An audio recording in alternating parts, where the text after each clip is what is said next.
मिठी के रहवासी ऐं महेश्वरी बिरादरी के सियासी ऐं समाजी अगवान किशोर कुमार जगाणी ते पंचायती ऐं आसाइशी ज़मीन ते मुबैना तौर ते कब्ज़ा करे प्लाट विकिरो करण जा इल्ज़ाम आहिनि। जॾहिं त किशोर कुमार जगाणी मूजिबि इहा ज़मीन असांजी अबाणी मिल्कियत आहे ऐं असां कंहिंजी बि ज़मीन ते कब्ज़ो वग़ैरह न कयो आहे। असां ते आयद समूरा इल्ज़ाम कूड़ा बेबुनियाद ऐं मनगढ़ंत आहिनि। सिर्फ़ु असांजा सियासी मुख़ालिफ़ माण्हू असां ख़िलाफ़ साज़िशूं करे रहिया आहिनि, बाक़ी ॿियो कुझु बि कोन्हे। जॾहिं त किशोर कुमार जगाणी ते कब्ज़े जा इल्ज़ाम हणंदड़ शाह साहब जो चवणु आहे त इहा जेका ज़मीन आहे 93 नंबर ऐं 4 नंबर जेके आहिनि असां लाइ असांजे माइटनि असीं असुल मिठी जा आहियूं। असांजे माइटनि नीत खां पोइ असीं जेको आहे सो हितां मिठी खां माल जे साॻी सम्झ ॿुसराए वञी रहियासीं। उन खां बाद में इहे 4 जेके 5 नंबर आहिनि इहा आसास में ॾिनल हुआ पंचायत खे, जेके तेजवीह जगाणी 1948 में भॼी वियो।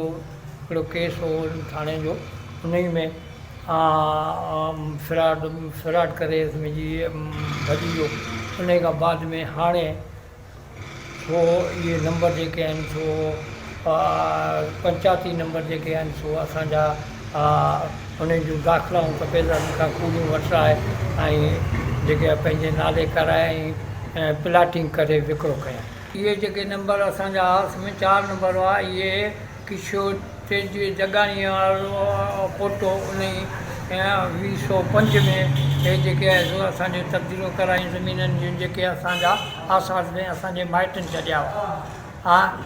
उन खां पोइ तपेदार सां मिली भगत करे जेको आहे सो असांजा खाता तब्दील कराए ऐं माण्हुनि खां कब्ज़ा कराए ऐं ॿियनि खे जेको आहे सो प्लाटिंग करे विकिरो करे छॾिया आहिनि ऐं असां सां नाजाइज़ी आहे। साईं जिन महिरबानी फरमाए सम्झा असांजो आख़िर असाई थिए।